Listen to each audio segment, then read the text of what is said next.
Friday games checkout में आज जानेंगे असैसिन्स क्रीड शैडोज हो चुका है लीक एंड 2025 ऑलरेडी पैक था, लेकिन अभी और भी ज्यादा एक्साइटिंग गेम्स अनाउंस हो गए। Elder Scrolls 6, Rockstar games, valve का नया हेडसेट, एक्सबॉक्स के गेम्स क्या अब निंटेंडो पर भी आएंगे एंड क्या एनवीडिया 5000 सीरीज में बड़ी प्रॉब्लम आ गई है, ये सब कुछ जानेंगे आज। लेकिन उससे पहले सब्सक्राइब कर लो ताकि आगे से ऐसे अपडेट्स मिस ना हो। एल्डर स्क्रॉल्स 6 की कुछ डिटेल्स लीक हो गई हैं और लगता है कि ये सबसे बड़ा और सबसे इमर्सिव गेम होने वाला है। गेम इस बार हैमर फॉल और हाई रॉक में सेट होगा, जिसमें डेजर्ट, मेडिवल सिटीज और पॉलिटिकल ड्रामा मिलेगा। और हाँ, ड्रैगन्स वापस आ रहे हैं। इस बार सिर्फ जमीन पे ही नहीं बल्कि समुद्र में भी जाने का मौका मिलेगा। अपने शिप बनाओ, समुद्र में जाओ और फाइट करो, नए आइलैंड्स को एक्सप्लोर करो। स्टारफील्ड के स्पेस एक्सप्लोरेशन जैसा फील देगा ये, बस इस बार पानी में होंगी चीजें। 12 से 13 बड़े शहर होंगे, पर वहाँ आपको सिर्फ घूमना ही नहीं होगा बल्कि आप वहाँ पर फोर्ट्रेस बना पाओगे, विलेजेस और सेटलमेंट्स भी बिल्ड कर सकोगे। अब फिक्स कैरेक्टर क्लासेस नहीं रहेंगे, जो स्किल यूज करोगे वही इंप्रूव होगा। कॉम्बैट भी स्मूथ होगा। ऑफिशियल डेट अभी नहीं मिली है, पर जुलाई 2025 में इसका पहला ट्रेलर देखने को मिल सकता है।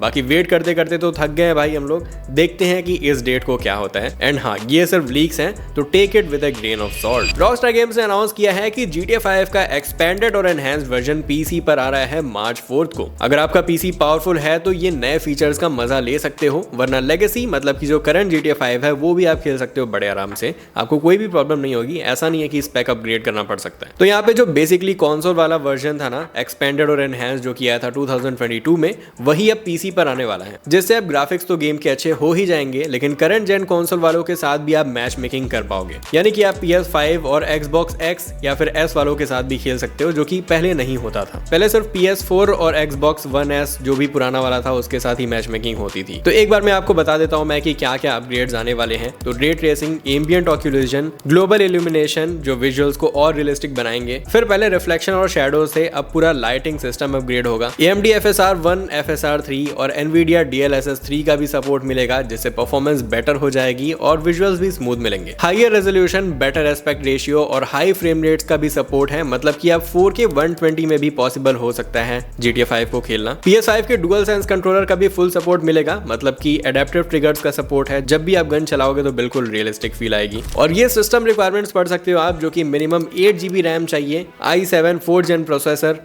NVIDIA का 1630 ग्राफिक्स कार्ड। ये कौन सा ग्राफिक्स कार्ड है भाई मुझे नहीं मालूम। एंड RX 6400 रिकमेंडेड में भाई इन्हें चाहिए RTX 3060 या फिर AMD का 6600 XT। CD Projekt Red ने Cyberpunk 2077 के सीक्वल प्रोजेक्ट ओरायन के लिए नेक्स्ट लेवल क्राउड सिस्टम बनाने का प्लान किया है। नए जॉब लिस्टिंग के अकॉर्डिंग ये सबसे रियलिस्टिक और रिएक्टिव क्राउड सिस्टम होगा जो कि किसी भी गेम में अब तक देखा गया है। NPCs अब और भी ज्यादा रियल लगेंगे। हो सकता है RDR2 के NPC इंटरेक्शन जैसे डायनेमिक कॉन्वर्सेशन और बेटर रिएक्शंस भी आए। बाय स्टैंडर्ड्स और स्ट्रीट लाइफ और नेचुरल और इमर्सिव लगेगी। गेम का डेवलपमेंट अब CDPR के नॉर्थ अमेरिकन स्टूडियो बॉस्टन और वैंकूवर कर रहे हैं। ये साइबरपंक यूनिवर्स को और ऑथेंटिकली अमेरिकन बनाने के लिए प्लान किया गया है। ड्यून अवेकनिंग पीसी पर 20 मई 2025 को लॉन्च हो रहा है PS5, Xbox Series X and S के लिए। और ये जो लॉन्च डेट है ये बस पीसी के लिए ही है, बाकी कंसोल की लॉन्च डेट अभी तक रिवील नहीं की गई है। गेम का प्राइस होगा $50। प्री ऑर्डर करने पे आपको कुछ बेनिफिट्स भी मिलेंगे। एंड इस गेम का जो कैरेक्टर क्रिएशन टूल है वो आप अभी से ही डाउनलोड कर सकते हो, ताकि गेम आने पे आपको कैरेक्टर बनाने की जरूरत ना पड़े। एंड लगता है भाई टोनी हॉक्स का प्रो स्केटर 3 and 4 का रीमेक अब आने वाला है। सिंगापुर के Infocomm media development authority IMDA के डेटाबेस के लिस्टिंग में गेम का एग्जिस्टेंस कंफर्म कर दिया गया है और ये 2025 में प्लेस्टेशन, Xbox, स्विच और पीसी पर आने वाला है। Tony Hawk pro skater 1 and 2 2020 में रिलीज होते ही सुपर हिट हो गया था, तभी से 3 and 4 भी काफी डिमांड में थे। इनफैक्ट मुझे भी टोनी हॉक प्रो स्केटर 4 भाई दोबारा खेलना है। रीमेक वाला खेलने में तो भाई क्या ही मजा आएगा। पर सुनने में ऐसा आया था कि 3 and 4 जो पार्ट है इनको होल्ड पर कर दिया गया था, लेकिन अब शायद ये आने वाले हैं। टोनी हॉक ने 2024 में हिंट्स दिए थे कि कुछ इंसेनली एक्साइटिंग आ रहा है। And Tony Hawk pro skater के ऑफिशियल वेबसाइट पर एक काउंटडाउन भी चल रहा है, जो कि 4 मार्च को खत्म होगा। अब मुझे समझ में आ नहीं रहा है कि 4 मार्च को गेम डायरेक्टली अनाउंस हो जाएगा या फिर ट्रेलर आएगा और ट्रेलर के अंदर रिलीज डेट लिखी होगी। बाकी देखते हैं, 4 मार्च तो बहुत ज्यादा दूर नहीं है। यूबीसॉफ्ट का असैसिन्स क्रीड शैडोज ऑफिशियली 20 मार्च को लॉन्च होना था, लेकिन अभी से कॉपीज लीक होना स्टार्ट हो चुकी हैं। ट्विच पर स्ट्रीम भी हो रहा है ये गेम। कुछ लोगों ने फेसबुक मार्केट प्लेस और मैकेरी जैसे प्लेटफॉर्म से गेम $100 में खरीदा। एक यूजर ने गेम बॉक्स और इंस्टॉलेशन स्क्रीन की फोटोज पोस्ट की जो बाद में डिलीट हो गई। ट्विच पर कुछ लोग गेम स्ट्रीम भी कर रहे हैं और आर्काइव स्ट्रीम्स भी मिल रही हैं। यूबीसॉफ्ट ने ऑफिशियली कंफर्म कर दिया है लीक्स हो चुके हैं और प्लेयर्स को वार्न किया है कि वो स्पॉइलर से बचे। ऑलरेडी डीएलसी भी लीक हो गया। क्लॉज ऑफ अवाजी जो भी नाम है इसका, ये डीएलसी भी लीक हो चुका है, जो कि एक नया एरिया, एक नए वेपन टाइप और 10 आवर्स का प्ले टाइम एक्स्ट्रा ऐड करेगा। पहले भी असैसिन्स क्रीड शैडोज का आर्ट बुक एक हेंटाई वेबसाइट पर लीक हो गया था, तो ये काफी ज्यादा सैड न्यूज है और मैं भी कहूंगा कि आप स्पॉइलर्स को अवॉइड करो। अमंग अस का 3D वर्जन आ रहा है और अब आप गेम को फर्स्ट पर्सन में खेल पाओगे। बेसिकली अमंग अस का एक VR वर्जन था, उस गेम को ही वापस से पैक करके 3D नाम से बेचा जा रहा है। बस इसमें आपको VR हेडसेट खरीदने की जरूरत नहीं होगी, लेकिन मैच मेकिंग आपकी VR हेडसेट वालों के साथ ही होने वाली है। बाकी इस गेम का डेमो अवेलेबल हो चुका है। रिलीज डेट भी अभी अनाउंस नहीं हुई है, पर डेमो के आने का मतलब है कि लॉन्च जल्द ही हो सकता है। मार्वल राइवल्स ने 3 महीने में 40 मिलियन प्लेयर्स को अट्रैक्ट कर लिया है और नेटईज ने कंफर्म कर दिया कि गेम को कम से कम 10 साल तक सपोर्ट करने वाले हैं। वो क्या क्या नया आने वाला है? ई स्पोर्ट लीग आने वाला है। नेटईज ने अनाउंस किया कि कॉम्पिटिटिव टूर्नामेंट्स के प्लान जल्द ही रिवील करेंगे। वो बड़े क्रॉसओवर और प्रमोशन होंगे, मतलब नए मार्वल कैरेक्टर्स और कोलैब्स देखने को भी मिल सकते हैं। मार्वल के पास तो भाई इतने सारे कैरेक्टर्स हैं कि 10 साल से तो ज्यादा ही चल जाएगा ये गेम। रिपोर्ट्स कह रहे हैं कि एक्स-मैन, ब्लेड, अल्ट्रॉन और एंजेला गेम में जल्द ही आने वाले हैं। बाकी ये रहे इस वीक के फ्री गेम, जल्दी से इन्हें क्लेम कर लेना। लिंक्स दे दिए हैं मैंने डिस्क्रिप्शन में। मार्च 4 से PlayStation Plus पर नए गेम्स आ रहे हैं, जिसमें होने वाले हैं Dragon Age the Veilguard, Sonic Colors the Ultimate और Teenage Mutant Ninja Turtles the Cowabunga Collection. ये सारे गेम्स इस महीने फ्री मिलेंगे। Xbox एक्सक्लूसिव अब PlayStation और Switch पर भी आएंगे और Xbox स्टूडियोज के बॉस क्रेग डंकन ने इसे प्लेयर्स और डेवलपर्स के लिए विन विन कहा है। तो आखिर कौन कौन से गेम्स आ रहे हैं Switch और PlayStation पे? Sea of Thieves PS5 पर आएगा। Pentiment, Hi-Fi Rush, Grounded PS5 और Switch दोनों पर आने वाला है। Doom The Dark Ages PS5 confirmed. Indiana Jones game PS5 version spring में आएगा। Forza Horizon 5 PS5 के लिए रिलीज डेट कंफर्म कर दी गई है। Age of Mythology Retold and Age of Empires Definitive Edition PS5 में 2025 में आ जाएंगे। लेकिन आखिर माइक्रोसॉफ्ट ऐसा क्यों कर रहे हैं? इसके काफी सारे रीजंस हो सकते हैं, तो कुछ रीजंस मैं आपको बताता हूँ। गेम पास की ग्रोथ स्लो हो गई है और माइक्रोसॉफ्ट ज्यादा प्लेयर्स तक पहुंचना चाहता है। मल्टी प्लेटफॉर्म रिलीज से ज्यादा सेल्स होंगे, जो डेवलपर्स और माइक्रोसॉफ्ट दोनों के फायदे की डील है। ज्यादा स्टूडियोज बंद ना हो, इसलिए माइक्रोसॉफ्ट प्रॉफिटेबिलिटी बढ़ाने के तरीके ढूंढ रहा है। आपको पता होगा माइक्रोसॉफ्ट ने काफी सारे स्टूडियोज बंद कर दिए थे, जिसकी वजह से प्लेयर्स बिल्कुल भी खुश नहीं थे। तो ये काफी अच्छा स्टेप भी हो सकता है। फिर माइक्रोसॉफ्ट ने म्यूज नाम का नया जनरेटिव AI मॉडल अनाउंस किया है, जो Xbox गेम्स के डेवलपमेंट में मदद करेगा। ये AI गेम एनवायरनमेंट, फिजिक्स और विजुअल्स जनरेट कर सकता है और माइक्रोसॉफ्ट का कहना है ये पुराने गेम्स को नए हार्डवेयर पे ऑप्टिमाइज करने में मदद करेगा। लेकिन भाई डेवलपर्स इससे बिल्कुल भी खुश नहीं है। AI ऑटोमेटिकली गेम एसेट्स और एनवायरनमेंट्स जनरेट करेगा, पुराने क्लासिक गेम्स को नए हार्डवेयर के लिए ऑप्टिमाइज करेगा, गेम प्रोटोटाइपिंग फास्ट करेगा, डेवलपर्स को नए आइडियाज टेस्ट करने में मदद मिलेगी। लेकिन डेवलपर्स का जवाब था भाई कि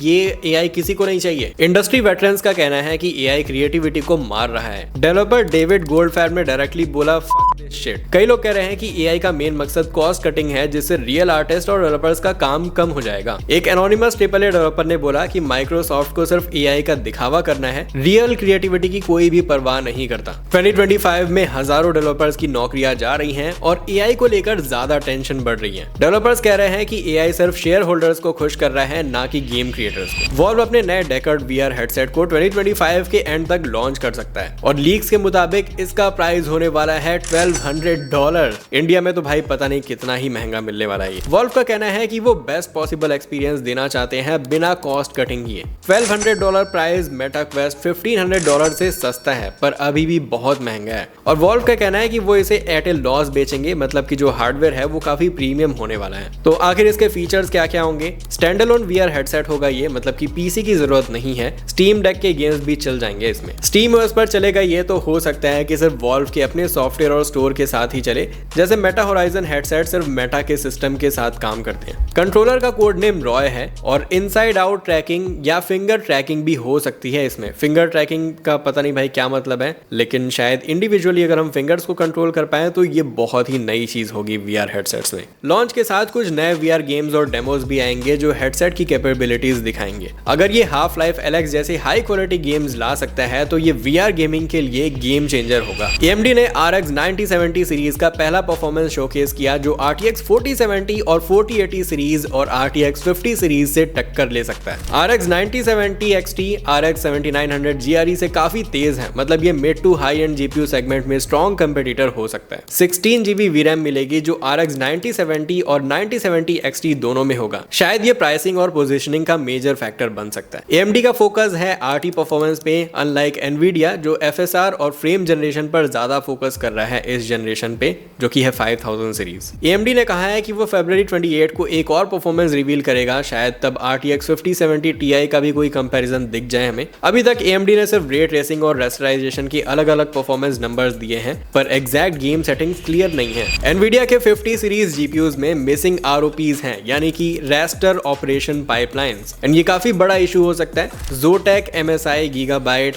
Palit और Inno3D के कुछ 5090 और 5070 Ti मॉडल्स में एक्सपेक्टेड से 8 ROPs कम है, जो परफॉर्मेंस को 4 से 8% तक स्लो कर रहा है। Zotac RTX 5090 सॉलिड मॉडल में सिर्फ 168 ROPs इनेबल्ड हैं, जबकि ऑफिशियल स्पेक में 176 होने चाहिए थे। Nvidia ने कंफर्म किया कि 0.5% GPUs में एक ROP यूनिट जो कि बराबर होता है 8 ROPs के, वो मिसिंग है। इसका परफॉर्मेंस इंपैक्ट भी होगा। Elden Ring 4K अल्ट्रा में Zotac RTX 5090 फाउंडर्स एडिशन से 5.6% स्लो है और Asus ROG Astral RTX 5090 OC से 8.4% स्लो निकला। Nvidia कह रहा है कि जो बायर्स अफेक्टेड हैं वो अपने कार्ड कंपनी से रिप्लेसमेंट ले सकते हैं। अगर ये ड्राइवर या फिर बायोस का बग है तो वो अपडेट में फिक्स हो सकता है, लेकिन अगर ये हार्डवेयर लेवल इशू है तो कार्ड रिप्लेस या फिर रिफंड ऑप्शन ही लेना होगा। Nvidia ने बोला है कि ये एक रेयर इशू है जो कि अर्ली प्रोडक्शन GPUs में है और RTX 5080 भी अफेक्टेड हो सकता है। तो अगर आपके पास भी RTX 5090 या फिर RTX 5070 Ti है तो GPU-Z सॉफ्टवेयर डाउनलोड कर लो और उसमें अपने ROP काउंट जरूर चेक कर लेना और देखना कि कहीं कम तो नहीं है। अगर है तो भाई रिप्लेसमेंट ले लो। तो हाँ, अगर आपको ये वीडियो पसंद आई तो अभी जो आपके स्क्रीन पर वीडियो आ रही है उस पर क्लिक करो। उसमें मैंने बताया है PS5 के हिडन फीचर के बारे में जो कि आपको काफी पसंद आएगा।